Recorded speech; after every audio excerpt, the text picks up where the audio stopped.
Who's that coming down the track? Who's that coming down the track? It's a mean machine in red and black. It's a mean machine in red and black. Ain't nothing finer in the land. Ain't nothing finer in the land. Them drunk obnoxious Georgia fans. Them drunk obnoxious Georgia fans. Go, go! Go, go!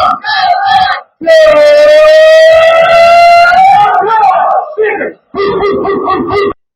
What's up, y'all? This is John, Caleb, and Mike back for another episode of the Nothing Finer podcast. A little update on the timing of everything. So with the way that the holidays have fallen on the calendar this year and more than likely next year, just a little odd for the order that we have to release these things and how we were able to get interviews lined up. So we are doing previews and predictions for 3 of the 4 quarterfinal games this week tonight, and then our pick for the Sugar Bowl will follow the interview in the episode that we are recording tomorrow night, putting out Tuesday morning. So tonight, 3 quarters of the quarterfinal predictions, previews, picks, all that good stuff. Tomorrow, Notre Dame interview followed by our picks. But how have y'all been? What are you drinking? I'm tired because we drove into town today, so we got into town. Actually, we drove pretty much through the big storm that's been coming through Georgia today. Yeah. So that was fun, but all in all, good. Just exhausted. Had a long Christmas week, and I've got some sweet tea because plans changed this evening. So how about y'all? How you doing? I'm good, man. Didn't really get to talk a whole lot about Christmas when we did the interview the other day, but I mean, great times. Everyone got what they wanted. I think I probably mentioned that before, but I had some Fireball earlier, and I'm finishing off with a Club Tail from Parker's. But I may John, have asked you this before. Are those good? they do the trick. Okay. I mean, they're not bad. They're not awful. I mean, I don't know, but again, I'm a bottom shelf kind of guy. Like I've mentioned plenty of times, I drink like I'm 15, so it does the trick. How about you? Good, man. Fun fact, today is my birthday. Happy birthday. So thank you. Oh yeah, we need to sing, Mike, once he's finished talking. Oh, okay. All right, let's go. Happy birthday to you. All right. Oh God, y'all are so off time. That's why I cut it off early. I knew It's we would be, a and I tradition unlike any other. didn't want to put the didn't want to put the listeners through a whole song of that.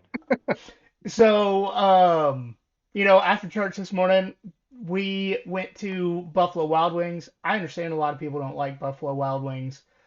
I do, because as a condiment guy, I love condiments, just any sort of salsas, seasonings, anything like that.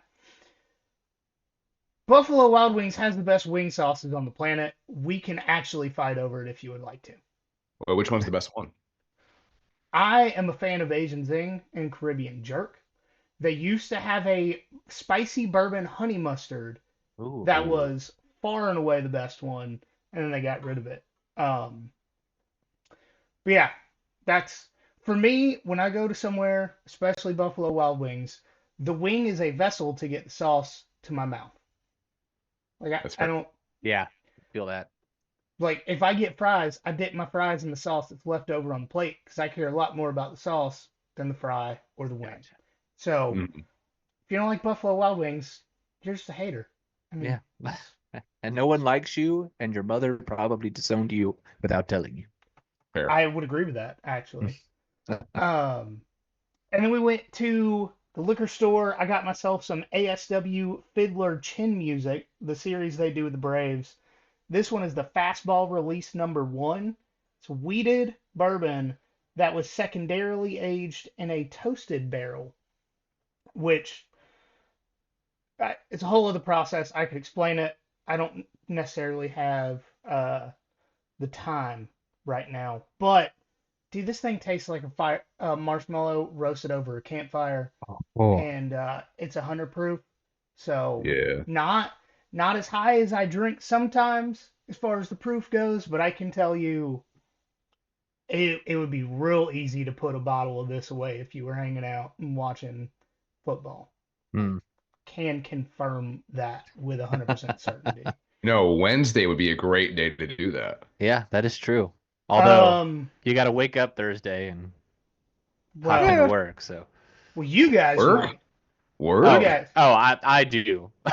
I'm So from the government. I'm here to help. Yeah. Well, so am I, but I'm from the part of the government that has to work on the second, apparently. no, The part of I the education am. system that doesn't deal with the kids. Whack. I am going to driving down to Orlando the afternoon of the 31st to go stay with Dr. Frog and leave for New Orleans first thing the next morning. So I will. I do have some bottles I'm taking on the airplane, so I can pregame before I even get to Yeah. New Orleans.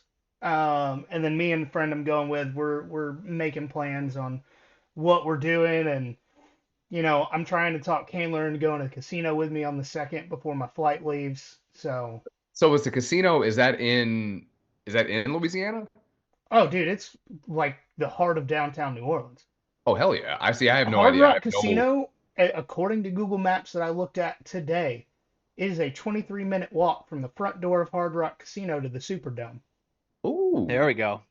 So your boy might not be paying for drinks because between the Christmas money and some little side hustling I've been doing lately, I got I got a decent amount of money to lose. You know what I Nice. mean? There we go. But Put if I it come all back on and red. I'm a craps guy. I'm a craps guy. I've Okay. actually this giant forearm tattoo got paid for in about 3 hours at the craps table. So if I get the inside of my arm done in the next month or so, the craps table is nice to me. I'm a blackjack and a sportsbook guy myself. Man, Yeah, craps I'm a blackjack guy too, but Yeah.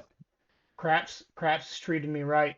I mean, you can't argue the results. yeah, if that's what you get the wins in, you gotta do what you gotta do. I'm also one of those guys that I refuse to just sit there and watch all of my money get taken from me. So if I lose like 3 or 4 rolls in a row, I'm like, all right, I'm out. Like, sir, you only lost $15. Yeah, but I'm tired of losing. I'm Yeah, out. I You're not you're not I'd like just a to little keep my stitious. money. You're not just a little stitious, you're superstitious. Yeah. Yeah, if I lose 3 in a row at the craps table, I'm just gonna go get some food and get drunk. Like Yeah. it's too easy. I'm in New Orleans. I can walk 15 feet and get a daiquiri and a po' boy. Like, what are you talking about? Yeah. Right, right. Yeah. See, I need to be careful because I know how to count cards. Oh, I And do so too. like I Oh feel yeah, like Rain if Man. I feel like playing card games, like I'd try so hard to just not look suspicious, not look like I'm doing that I would end up looking like I'm doing it even though I'm not. I learned how to count cards at one point, and now it's the main reason I don't play blackjack because I can't help it, and I Yeah, don't want to get kicked out of casinos. So I don't. right. I'm way too stupid to be able to do that. Sorry, guys. It is It's extremely easy. But if you have yeah, Oh, never played once you really blackjack, break it down. There are you multiple levels to it, but there is an easy way to do it. yeah, like the y'all. simplest form of counting cards you could teach your students to do. Yeah. Have you Can been? they add or subtract one? That's pretty much it. If you look at our Georgia milestone scores, the answer would Maybe be not actually. no. Shit, I forgot public education. All right. Right. I am a gym teacher. I don't do math. We're not mathologists here, guys. Yeah, we ain't here to play school, y'all. Nah. All right. Y'all ready to talk about the Fiesta Bowl? Just like R. Kelly would say, fiesta, fiesta, right? Let's not talk about R. Kelly right now. It whatever side note. Some Something Real about rappers with one initial and then a 5-letter name after that. so you want to know one reason to not feel bad to listen to R. Kelly music? Because all that money goes back to the victims, right? Exactly. Yeah, buddy. Now, So, Jay-Z and P. Diddy, we don't know yet. right, all right. I mean, Allegedly. yeah, avoid those guys. Yeah. But, you know, when you get in the mood and just throw on Remix to Ignition, you're okay. You're hot Because and the fresh out the victims are kitchen, man. getting paid. You're a feminist if you do that, for That's sure. exactly So right. play it back to back to back, baby. I still will occasionally like make videos and I've got a friend I deployed with him. He hates that song because every time he hears it, he can't stop singing it for a week. So Yeah. I'll like send a video about some army something because he's still in, and then I'll put that as the audio over it, and it'll be like the first 5 seconds of the normal video audio, and then boom, remix to Ignition, and he hates me because I'll send him those videos all the time.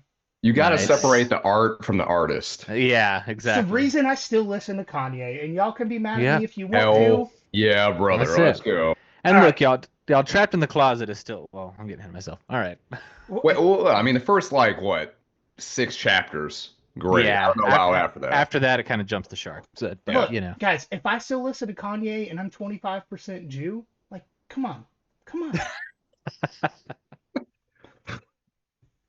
It is a fact. Yep.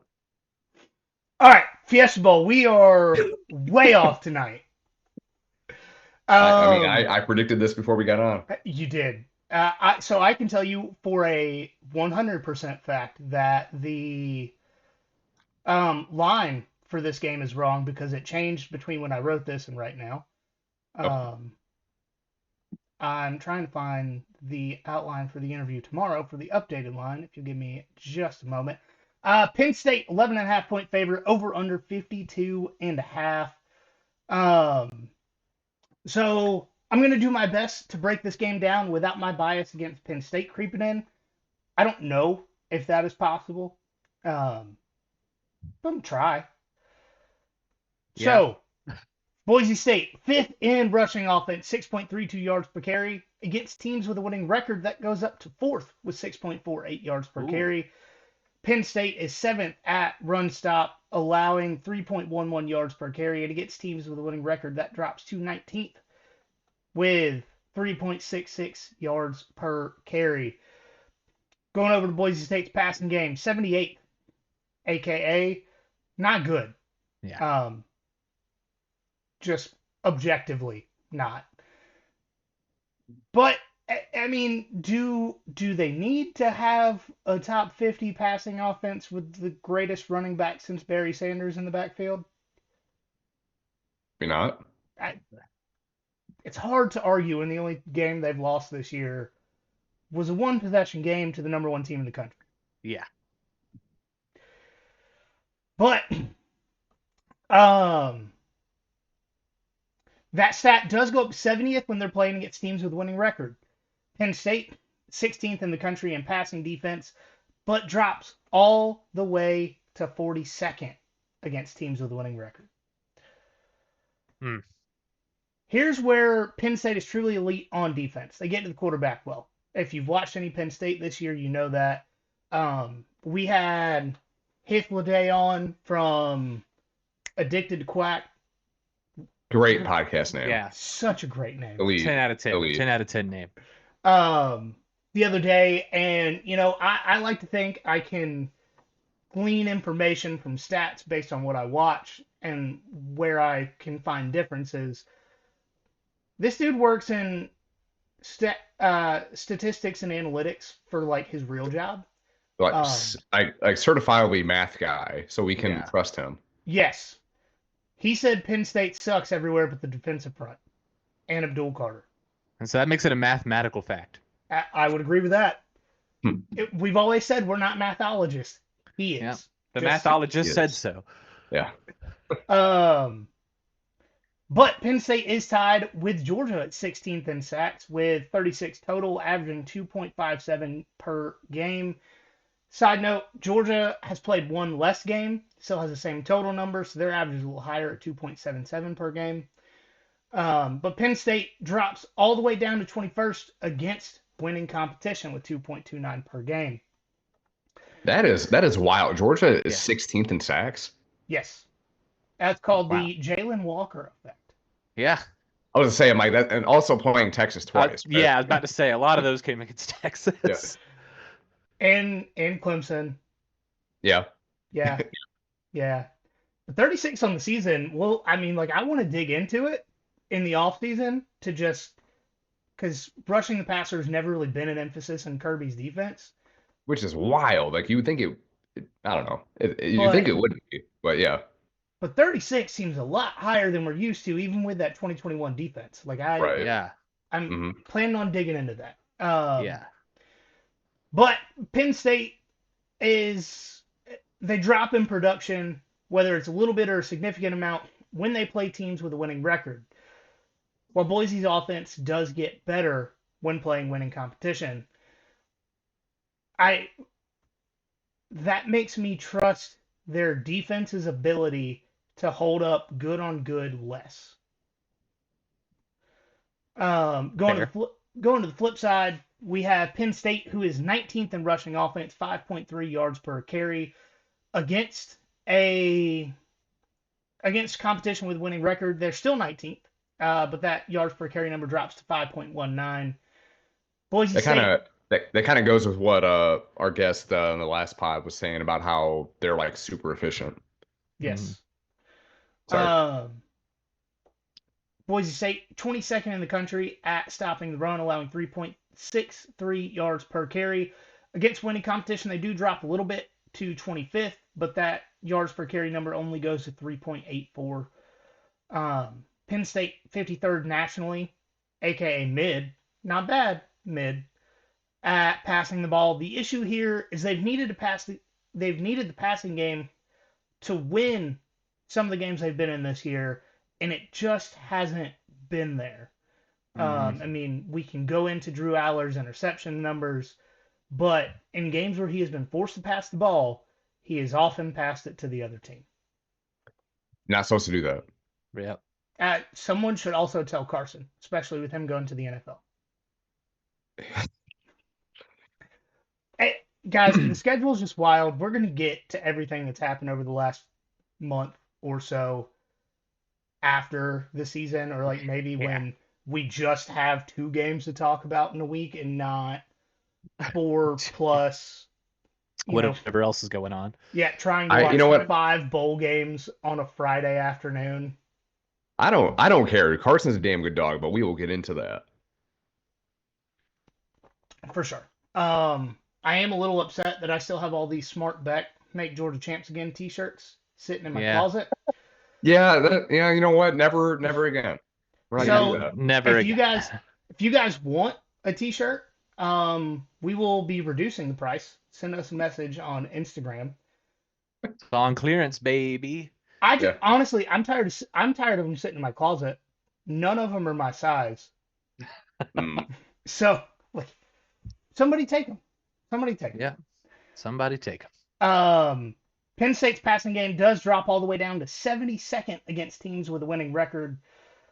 Meanwhile, Boise State, just gonna let y'all know this is bad. They're 108th in passing defense. That's against Mountain West teams for the most part. Yeah. Mountain West and Oregon. And Georgia Southern. Baby. Oh. Hey, Georgia Southern can do one thing well, and it's offense. That's a wild statement. I mean, it's true. It is a true statement. But they do drop to 112th against teams with a winning record. Oof.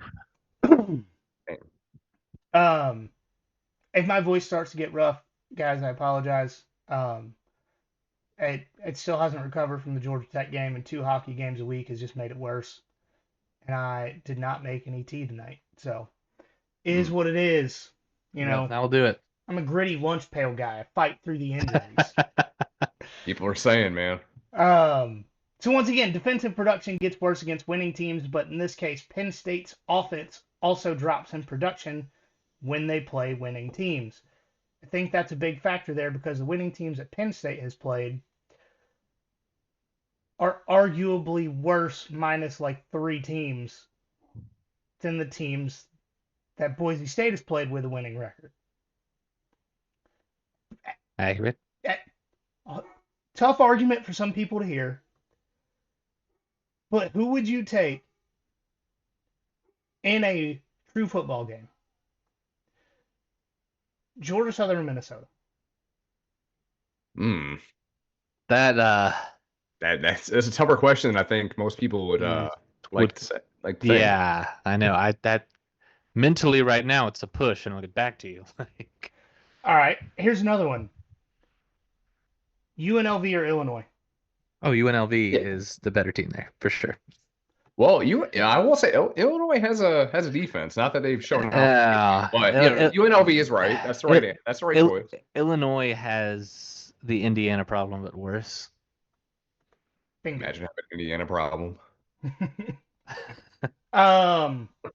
Also, similarly on the defensive side of the ball, Boise State second in the country in sacks, 3.92 per game, and that goes up to first with 4.83 per game against teams with a winning record. Wow. That is with Oregon and UNLV. Yeah, being in there. Let's just be clear here, guys. Like, Boise State has not played terrible competition so far. No. And not exclusively, for sure. Yeah. I would argue mid Mountain West teams are just as good as mid Big Ten teams. Yeah, maybe. Just throwing that out there. Also, we want to talk about it. Bottom end SEC teams are also significantly better than bottom end Big Ten teams. Facts. Because at the end of the day, at least Mississippi State can score points. Yeah. And when you have a president quarterback, you better be able to. He's transferred. Yeah, I don't know. At least used to. Yeah, that'll be interesting. Maybe one of the two mid-failure quarterbacks Auburn got will end up going to Mississippi State after the spring. Anyways, everything is telling me Penn State because the way that Boise's defense has played all season, I just can't shake the turnover in crunch time issue for Penn State. They had one turnover against SMU in a game that got closer than it should have been. 2 against Oregon in a game they lost, including 1 to seal the loss. 1 against Ohio State in a game where they needed to pass the ball for a total of 3 yards to win that game. And then 3 against USC in a game that they had to come from behind, I believe, 17 points against a team that finished the season 7-6. And every single one of those every single one of those turnovers I just talked about were interceptions. Drew Aller threw as many interceptions against the University of Southern California as Maddox Madsen has thrown all season. And it's not one of those, oh, well, when you have Ashton Genty, you don't have to throw as many passes. They're throwing the ball. Maddox Madsen has 14 more attempts than Drew Aller and 4 less interceptions. So, has nothing to do with volume, has a lot to do with decision making and accuracy. Right. I just have this feeling that Boise's going to put pressure on Drew Aller that he hasn't seen outside of Oregon and Ohio State. And it's going to force him into mistakes, just like it did against Oregon and Ohio State. And those are the type of mistakes that Maddox Madsen and Ashton Genty have not made all season long. So I'm going to take Boise, the less mistake-prone team, to win in a war of attrition. Can't go wrong picking the team that makes fewer mistakes. Yeah. On paper, Penn State should probably win this game. And to their credit, I said they couldn't win last time because SMU was a top 10 team, and they did win that game. But now it's just top 9 teams. Well, ESPN, I'm going to put an asterisk next to the top 10 team because ESPN on the graphics did show the seeding, which meant they were number 11. Oh, perfect. And so wait, what did Boise end up being in the final poll? Because I know they were third. They were 9 in the final poll, but gotcha. if the Penn State curse is now based on seeding, it's just based on whatever shows up on the graphic, then that would make Boise a top 5 team.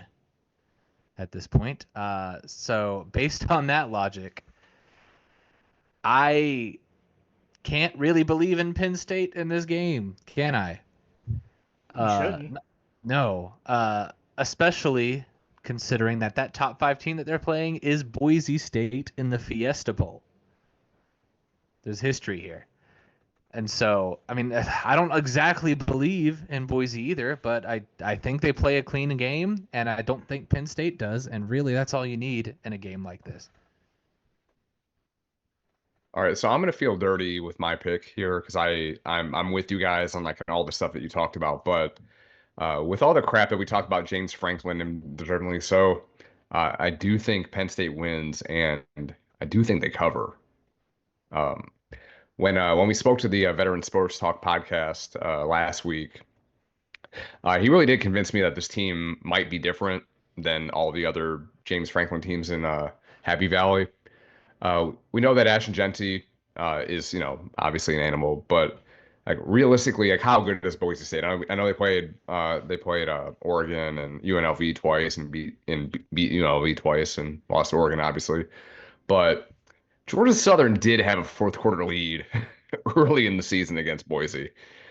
Granted, hang on. Are you disrespecting the Georgia Southern Eagles? The real GSU? Whoa. Who just beat Sam Houston? Oh, wait. Wait. Yeah, right. They lost in the Superdome against Sam Houston of all teams. The Bearcats are legit. Yeah, they are. OG listeners of the show know that reference. Yeah, right. But I do think Penn State dominates on both sides of the line, and this is kind of like, and I didn't put this in here, but when you think about the NCAA tournament in basketball, after the first, round or two, when you get to the Sweet 16, it's not like super often that the Cinderella goes on and keeps moving on past the, like the quarterfinal, so to speak.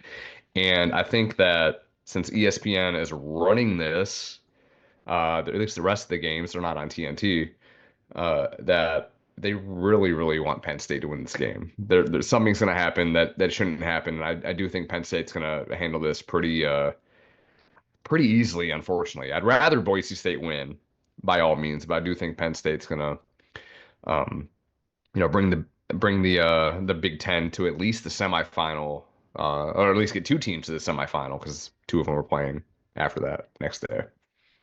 Mike, just believe. Look, Polar Express is over. I ain't watching that boring shit no more. Look, Fresno State in 2008, their baseball team. I had this exact same mindset as you. Like, the Cinderella story always goes away at some point, and then my heart was broken into a million pieces. Yeah. I'm trying to do some research. Yeah. Hold please. I don't know. I think based on something you said. Okay, so I mean, I don't know. It just feels like Penn State. All right. They're definitely not a team of destiny, but I think that, I mean, just being the bigger conference team and having more experience in these bigger games, I think that will do something for them. And I think just by dumb luck, they get to the semifinal. All right. So here's where I find a singular hole in your argument. Steph Curry, Davidson, Elite Eight. When you have a transcendent generational talent, they can take you further than you should have gone. Mm-hmm. That is what Ashton Genty is. I forgot Steph Curry was on that team. But wait, so did Steph play football though? No. He could have been. He could have. He's big enough to. He could have been a wide receiver. He really could have been. Why are we talking about hypothetical other sports? No. I'm saying you're like, well, Cinderella doesn't really make it all that far. Steph This Curry, is the first Davidson, time that this has been like a realistic option, though. I don't know. Maybe. I mean, yeah, they made it. I know, like what Loyola or whatever, like Chicago private school Catholic team with Sister Jean. Yep. Made it. And then lost to Michigan, but that's a different story. Blind squirrel finds a nut every now and then. Yeah. I don't know. I don't know. Sometimes they have to steal signs to do it, but they find it. They can't take that away from them. They've tried to, but they can't. No, but I mean, just I don't know. again, as much as I'd like to think that Boise can pull this off, I do think Penn State will, and then they'll set up a rematch, not a rematch, but another game against a team that we care about pretty soon. Yeah, whoever wins that game plays the winner of the Sugar Bowl in Miami. We don't care about Notre Dame. Yeah. Well, I said the Not winner of tonight. I said the winner of that game plays the winner of the Sugar Bowl. Yeah, I didn't say who's winning the Sugar Bowl. Hey, that's the point. You said the winner, and we know who the winner's going to be. So you. Hey, whoa. I'm not putting that out there because I am way too superstitious. Dude, That's fair. I'm putting it out Yeah, there, but we'll same. talk about it more tomorrow. Oh my God, I'm a little stitious, but I'm putting it out there. I'm a OD on Kool-Aid. So you guys will see. If y'all have read the outline I sent for the interview tomorrow, you will see. I threw a little shade in Notre Dame fans, just a little bit. I mean, the way they have acted lately, they do deserve it. So. Man, there were some Notre Dame fans sitting behind me at the hockey game on Friday that legitimately talked about Riley Leonard has figured out the passing game. against Indiana. Okay. Indiana. That's good for him. I was just like, man, if you really believe that, there's no point in having a conversation. Yeah, that's And I like turned back around and kept yelling at the other team. Yeah, that's like I got disc golf discs for Christmas, and I threw them around my parents' backyard, and it's like me saying, "Oh, I figured disc golf out. I'm gonna be great at it." Come to Savannah, you'll see I still haven't figured that shit out. All right, Peach Bowl, Texas versus Arizona State. Texas. Two teams that obviously they're if you put their locations to the center of what's between them. Obviously, you get Atlanta. Yep.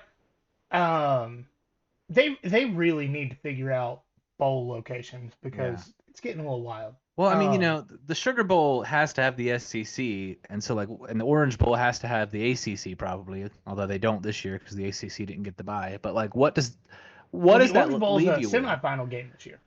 Oh, gotcha. Okay, that's true. But you know what I mean? Like, what is the Peach Bowl supposed to do? The Peach Bowl is the at-large bid bowl out of the New Year's Six. I mean, we've seen great games where UCF won a national title against Auburn.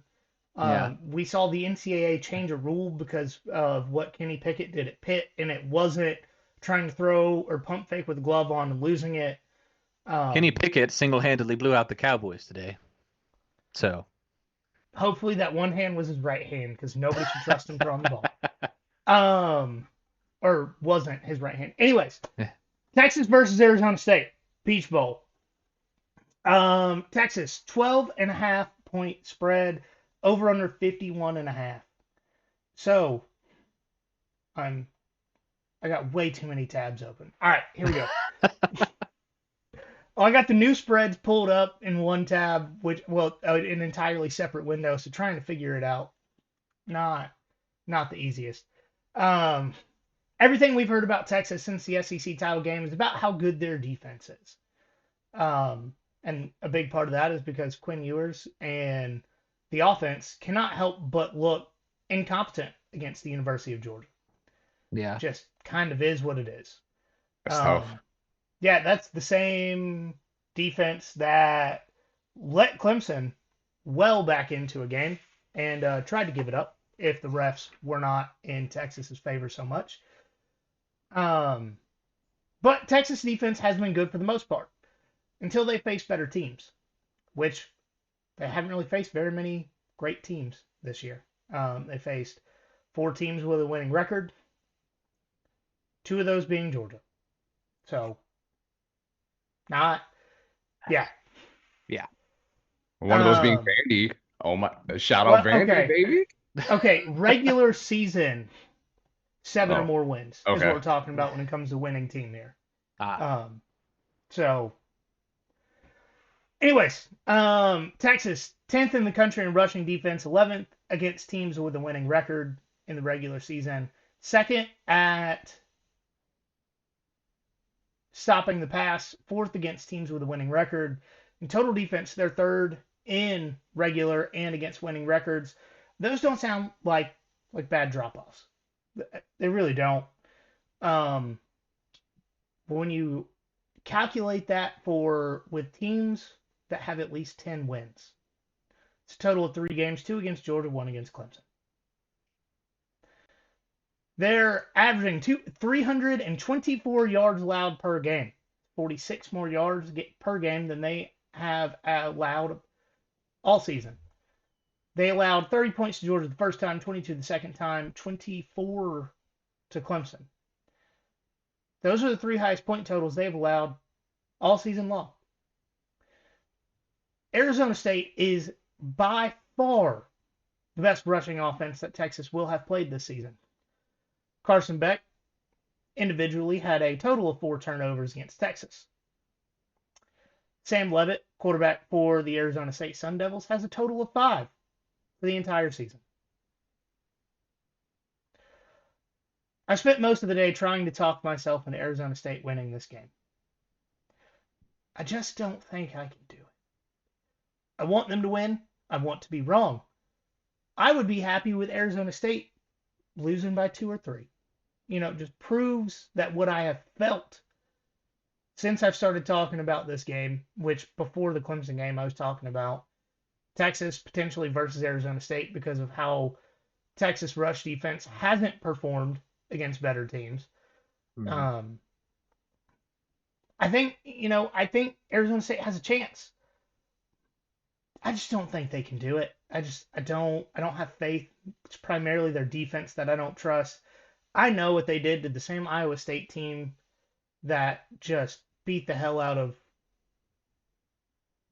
who'd they beat? Miami. After Cam Ward decided to sit out the second half and wouldn't even come back for a game-winning drive. The Pop-Tart Bowl. Why didn't we talk about that? Good Lord. What a game. What a game. Just everything about the Pop-Tart Bowl. Well, we'll have to get with some of our listeners after the season and see kind of what they want us to do next year for the 12-team playoff. Do you want us to have this many interviews? Do you want us to talk about all the games? Or would you rather just talk about the fun bowl games and kind of hit on playoffs? We want to do what you guys want, but yeah, with Georgia being in the playoffs and this being the first year of the 12-team, we kind of are going playoff heavy without the time to do everything we'd like to. Oh no, I'm 100% on board with that. Yeah. Like I could do a monologue for 45 minutes on the Pop-Tarts Bowl. It would be fun. Yesterday's bowl games, the best day of bowls we have had this year and will have this year. Yeah. Oh, Colorado sure. getting blown out was a lot of fun too. So yeah. BYU out for blood. First touchdown, going for an onside kick. Yeah, the fucking BYU. Let's go. Or the wide receiver pass, the fake punt, the onside, all of it. Just Dude, I freaking love bowl season so much. All the people that are against it can they have a big dump in their pants. Yeah. And the Alamo Bowl is normally the best non-consequential bowl game of the year. Mm-hmm. Pop-Tarts Bowl, man. Pop-Tarts Bowl was it. Pop-Tarts Bowl is going to be fighting the Alamo Bowl if they get one more good game. Yeah. Mm-hmm. Like Pop-Tarts Bowl needs one more good game where they have a Pop-Tart come back from the dead. And they're having a legit. We're not talking like Tyson and Jake Paul fight. Like we're talking, McGregor and Diaz 2 kind of fight here. That's my kids that don't really care a whole bunch about like watching games live. Like they were 100% invested in the Pop-Tart Bowl for everything, not just the game, but all the stuff around it. And that's what all the sprinkles on the sideline. I was just about to say the sprinkles on the sidelines. The foil wrap goalpost. Chef's kiss for everything. Like magical. The toaster trophy, just always. And shout out NCAA for actually allowing the sideline sprinkles and the wrap of the goalpost. Oh, did they? Yes. Oh, yeah. They had to get those permitted by the NCAA, and the NCAA did it. Yeah, way to let somebody have fun for once. You didn't mess it up this one time. We're all so proud of you. Right. All right. NCAA, the good guys for once. Yeah. Let's go, man. I'm glad you added for once. Yes. All right. Let's get back to the Peach Bowl.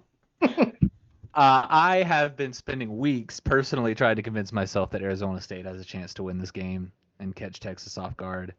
Maybe they will. Let's be honest. They are in this playoff because they won a pretty weak conference. So I think Texas does win. Unfortunately, I do think it's their last win of the season. Yeah. To further them not being back. Yes. Not a single right. title this year. Wow. Yeah, it's tough. So taking back what I just said like 2 seconds ago, I do think Texas covers again. Yeah. Again, rather than not, because It would be so much more fun to have Arizona State and Kenny Dillingham win this game. yeah, absolutely. But I do think Texas covers again. Best case scenario, entertainment wise, that we talked about this before, so I won't like get into it. But the game plays like the first half, like the Pop Tarts Bowl, which again, no tackling, defense optional. Everybody, all the defense opted out of that, but Tied at 28. just incredible. Just again, everything chef's kiss, beautiful. But this feels like a blowout. Just like I kind of think that the Penn State Boise game is going to go with Penn State going in favor of that and Texas going in favor of this. We all love Cam Scatterboo. Not going to say the joke I was going to say there, but Arizona State ain't play nobody. Paul asking a West Coast team to play at noon in Atlanta against Texas is something that I don't think people are talking about enough. Like that's a wild just situation. That's a big ask. So, yeah. Well, they've been in Atlanta since yesterday, so they'll have time to get the cobwebs out. Yeah, their circadian rhythm or whatever will readjust. Not Sarkeesian rhythm, circadian. There we go. their Sark rhythm. Hookers, monkeys, and alcohol. Hell yeah. I was just saying, but it's gonna blow a .08 at least. Like me right now. Anyway, but yeah, like I said, asking a West Coast team to play at noon Eastern time, it's pretty wild. 9 a.m. West Coast time or whatever. But besides reseeding, the committee definitely needs to think about letting the top 4 seeds pick where their quarterfinal destination is going to be. So just the obvious selections here. I don't remember if we talked about it or not. But like Oregon would obviously choose a Rose Bowl, like no doubt. I mean, they're a Big Ten team, old Pac-12 team. They're going to choose a Rose Bowl no matter what, just like anybody from the Big Ten would, right? Georgia would choose the Peach Bowl because, duh. Boise, Fiesta, duh. And then Arizona would be left with the Sugar Bowl because it's a little bit closer. It's one time zone closer. But with all that said, I do think Texas covers again. But I do think it will be just as entertaining as the Clemson and Texas game last week or 10 days ago, whatever it was. It does feel like weeks ago. Yeah, it's a lifetime ago at this point. We've had so much bowl games, most of which have been awesome. As much as the New Year's Six is cool and all these bowls have so much history, how cool would it be if they just said, you know what? Pick any bowl venue. Boise having a playoff game in the Idaho Potato Bowl. Oh my gosh. Let's go. Didn't even think about that. That could get pretty broken. Penn State playing in the Fenway Bowl. Or whatever bowl game is in Pittsburgh or Philly. I don't know. Those Northeast bowl games are always. They might do the imagine we get the the Bahamas Bowl in the playoffs. Dude, let's go. Hawaii Bowl? Hawaii Bowl in the playoffs. Hey, with like 6,000 people. Committee, are you guys listening? Awesome. For real, we hit high risk, guys. I don't even need that much money. Like, I'll do this for just a little bit more than I currently make, but I do need it to be full time year round. Like, I don't want to have a real job anymore. Same. That's why we're all here, right? Exactly. All right, Rose Bowl, Ohio State versus Oregon. Ohio State 2.5-point favorite. Scratch that. I know for a fact that line has changed. Ooh. Nope, that line is the one that stayed the same. 2.5-point favorite, over under 55.5. We heard from Hifliday the other day for the other reasons that he thinks Oregon wins. I do think he was right. I don't think Ohio State can hang with Oregon's offense, specifically their defense and their secondary. I don't think Ohio State has the guys on the back end primarily to keep up with a healthy Oregon wide receiver room. They lost a couple of guys from injury in this game. Terrence Ferguson, tight end, is healthy again. He was not healthy in that game. I don't think the Ohio State offensive line can hold up to Oregon's defensive front. And just like Drew Aller, how much do you trust Will Howard to not turn the ball over or make a stupid decision in crunch time under pressure? Because I personally don't. And I really think that Oregon wins this one. Obviously, they cover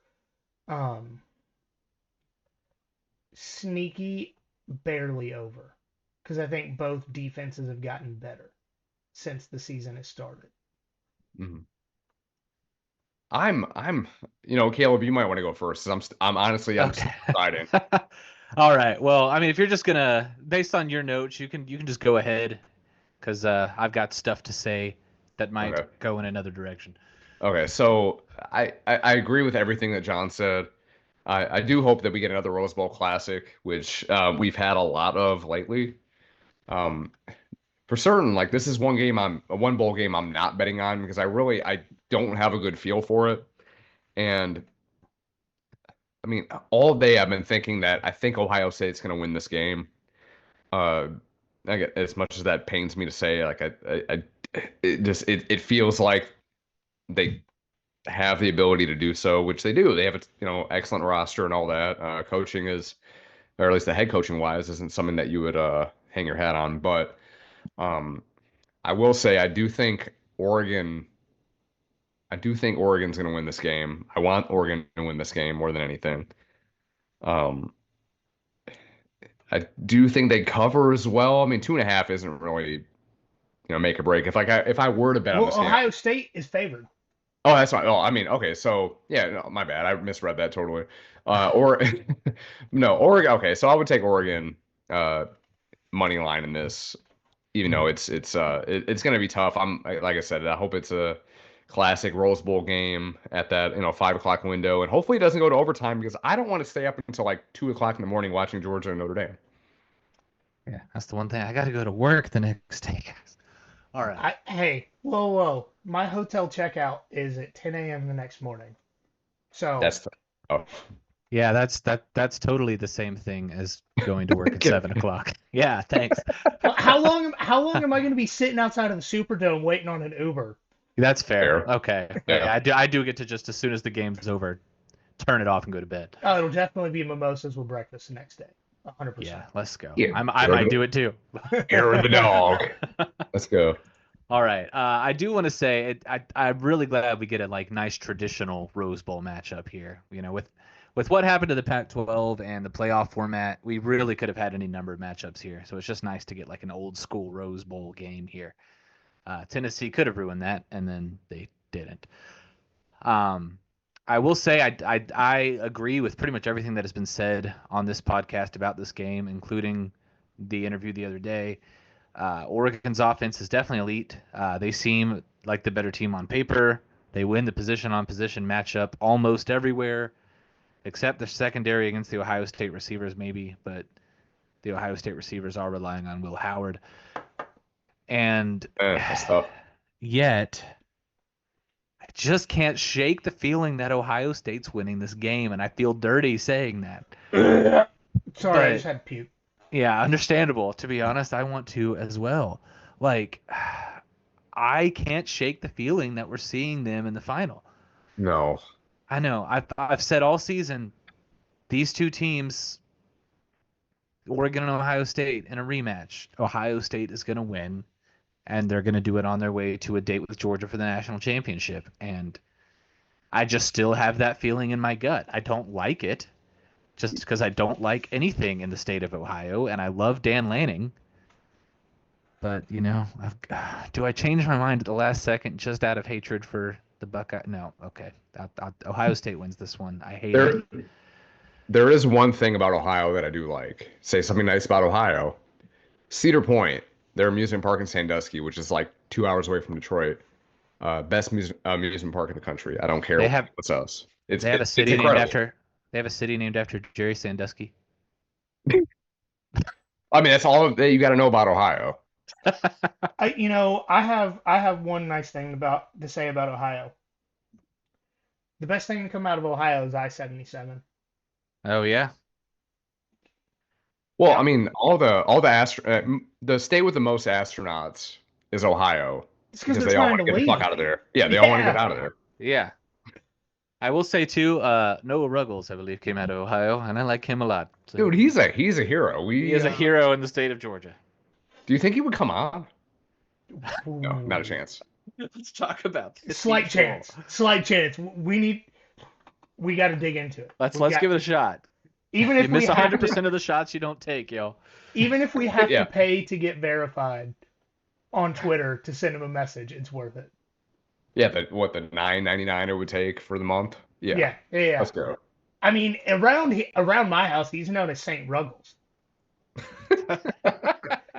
patron saint of the left. Whoa. Physically, not politically. Yeah, not politically. Didn't know you lean that way. That's crazy. Whoa. Just because Leans we pretty call wide. him the Pretty saint of wide some, in that direction. yeah, wide. Far left, some would say. No Yeah, ways. or saint of the hooks. Oh, that's kind of cool. We're still workshopping what he's the patron saint of, but he is the saint around this house. It was shortly after Wide left that my 103-degree fever broke. So, Oh, shout out Noah. Good for shout him. out Noah.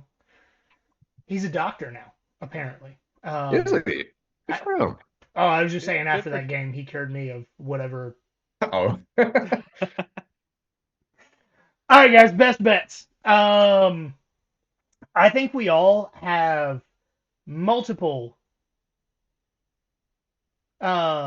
non-playoff bets here, so we're going to talk a little bit about other playoff games.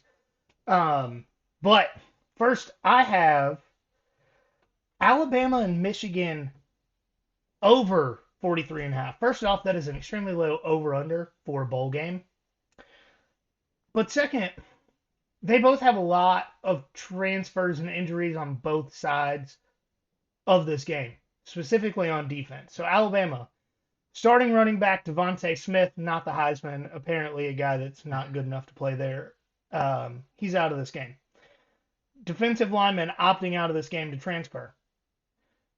Opt-outs, confirmed opt-outs. Malachi Moore, Damani Jackson, injuries of guys that are not playing. Deontay Lawson, Keon Saab, Malachi Moore. Every name I just listed is on defense for Alabama. For the Michigan side of it, let me get down to it. First off, they're going to be without Orgy. No Orgies on the field. Very sad day for college football. Man, for Tampa, too, that's tough. Yeah, Orgies in Tampa. We needed it. Michigan opt-outs. Mason Graham, Josiah Stewart, Will Johnson, Kenneth Grant. Potential opt-outs. Derek Moore, Jayshon Barham, and cornerback Will Johnson. Every name I just listed there on defense. Are you telling me that half of Alabama's defense and half of Michigan's defense aren't going to allow more than 22 points apiece? Smash the over. Yeah. Next one I've got South Carolina minus 10.5. We've already referenced Illinois having a very easy schedule so far tonight. And Illinois has only faced one team constructed similarly to South Carolina all season. It is not Penn State. It is a much more talented version of South Carolina, but still similar in construction and the style of play, and that's Oregon. Illinois got absolutely dog-walked in that game.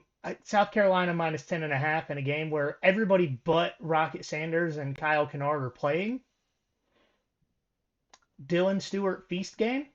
Is he gonna gain about 20 pounds on the Illinois backfield in this game? People are asking. I'm telling. Yeah. Last one, Oregon plus 2.5. I know Caleb disagrees with me, but he can go to hell. Oregon's winning this game.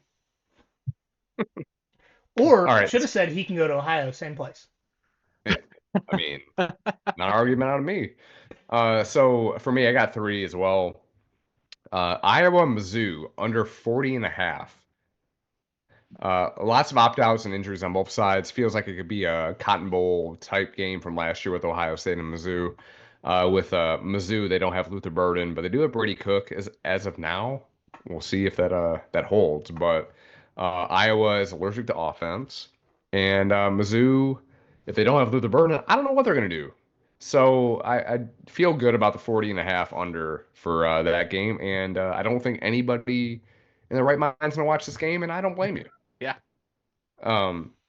Next, I got Bama 13.5 point favorites. I'm going to take them in that. As much as that pains me to say, but it is bowl season. They're not playing for a playoff, game or anything like that, or moving on in the next round or anything. But like you mentioned earlier, John, Michigan without, I think Colson Loveland's not playing. I didn't check for sure, but Will Johnson, Mason Graham, Kenneth Grant, you mentioned all those guys not playing. I do think Bama treats Michigan like they did Kansas State in the Sugar Bowl a few years ago when they got left out of the playoff, and it's going to be bad. That's one of the reasons why I decided not to drive down to Tampa to watch this game, because I don't think I can physically watch my second favorite team get curb stomped in Tampa for any amount of money, really. And then I will say that the opt out and injury transfer portal list that I've got for all the games that we have talked about is the Action Network. They put together a list that's updated like every hour through the workday. So pretty comprehensive. So if there was anything incorrect, yell at the Action Network. It's not me. I'm just reading. fair. Okay. Darrell Lavelle, not a good guy. Anyway, Louisville money line over Washington. No real reason here. Just I like Jeff Brom being the Louisville coach. I mean, he's had some, kind of an up and down season this year. Washington has not been great by any means. Their best win might possibly be Michigan, and again, Michigan's 7-5. Or will be 7-5. But yeah, Louisville over Washington feels good money line. So take that because Washington fucking sucks.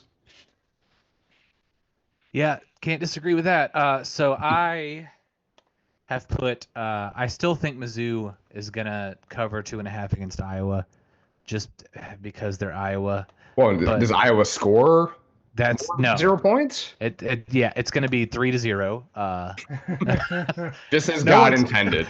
That was cover and an under. Let's go. So literally, no one's watching this game. I don't know why I'm putting a bet on it, but it is what it is. John, I didn't realize you had already put this one in there. I also have South Carolina minus 10.5. I would have as well for that. So with all that said, you probably should not take South Carolina or over 10 or covering 10.5. Yeah. So we all agree on it, but it just seems like such easy money. I think whether or not Boise State can actually beat Penn State, like John and I said, I do think this one's not going to end in a blowout with the way these two teams match up stylistically. I've got Boise State plus 11.5. If I'm wrong, I will be very sad because there's another game that I think will probably be a blowout in the semifinal or in the quarterfinals, and I think I've said that if Penn State, I think I've said before, if Penn State wins this game, I will publicly apologize to James Franklin on this show. Yeah, he's got to do it. He's got to win a natty for me to publicly apologize. I mean, best case scenario is like go back and tell me what I said that I would publicly apologize for, because I'm going to do it if he does what I said he wouldn't do. I just don't remember what I said.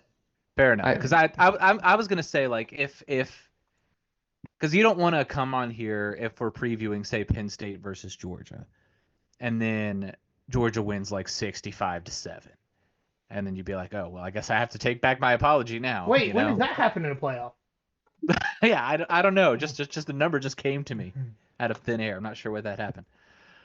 And then I do have another bet that I have I'm going to put in there, which is in the Sugar Bowl, over 6,500 mentions of Catholics versus convicts by salty fans on social media. Oh my God, I'm here for that. Let's go. That's the best bet I've ever made in my life. Yeah. And so, if I can take a point of privilege, since we're done with the betting segment, let's talk about basketball, guys. Yeah. I don't want to necessarily today because the win was pretty ugly. And Hey. I Can't be ugly because there's an L in ugly. fair enough. But you know, I'd be lying if I didn't say that barely squeaking by South Carolina State didn't make me a little nervous for the rest of the season. I mean, make whatever joke you want about them being an HBCU and what that could mean for their basketball program, but it didn't look great. But you know, they did advance to 12-1 today at that time of recording today, which means that not only do they have a better record than the football team through 13 games, Ooh. but they're off to their best start to a season since the Great Depression. And by that we mean the Tom Crean era. Correct. No. Oh, I mean, wait, what? At 1930 to 31, so towards the beginning of the Great Depression, quite literally. Oh, so the first Great Depression, not the Tom The U.S. Great Depression, not the Caleb Tillman Great Depression. Hey man, Ant-Man was fun to watch, and Nick Claxton, they were fun to watch. That's true. Years after that, not so much. The Great Depression also happened, like, in a pretty dope time when you could still buy machine guns for like $5 from a Sears catalog. So even the Great Depression had its high points. That's true. Trying to think of Weed who the and equivalent would cocaine be were in medicine football during the Great Depression. Yeah. Hell yeah. Who would be the football equivalent of Tom Crean? You're talking about like spitting out first round draft picks while. Oh my God, Lincoln Riley. Oh my gosh, Lincoln Riley. That's it. Tom Crean was the Lincoln Riley of basketball. I'm here for it. Yeah. If we were going to go pro, I would say Jeff Fisher. Oh, well, yeah. Yeah. I mean, Jeff Fisher was pretty mid. I mean, I think he's like 500 lifetime, right? He's 500 lifetime, but holds the record for most losses as a head coach for like 3 different NFL teams. Dude, Jeff Fisher, freaking GOAT. But those years where he would make it to the playoffs spectacularly and then lose spectacularly. Dude should have won the Super Bowl in Atlanta against the Rams, but that's another talk. Another topic, I should say. I won't complain, but facts. No, yeah. All right, guys, that's going to do it. Check us out Tuesday morning, Monday night, if you work night shift, because it'll be posted around 10:30, 11 p.m. Monday night for our interview with Tim Priester, Irish Illustrated, for our Notre Dame, Georgia episode, where we will be doing our picks at the end of that. We are fair and balanced in these interviews. I will say, like we could go a lot harder than we normally do. Yeah. No, it's the closest to journalism we get here. Yes. We as a group truly try to get their perspective and formulate the questions open-ended. Dude, like we've talked to like Notre Dame and Ohio State people, and I've been very good. Yeah. Like we do put a lot of effort in towards giving them their ability to tell us what they think. Sometimes it changes their mind, sometimes it doesn't. But, you know, we just try and get their vibe, their opinion, and these are guys that almost everybody we talk to legitimately gets paid to be a real journalist for this team. So, you know, we try. Yeah. But as always, guys, remember there's nothing finer in the land. And a drunk obnoxious Georgia fan? No, that was not it.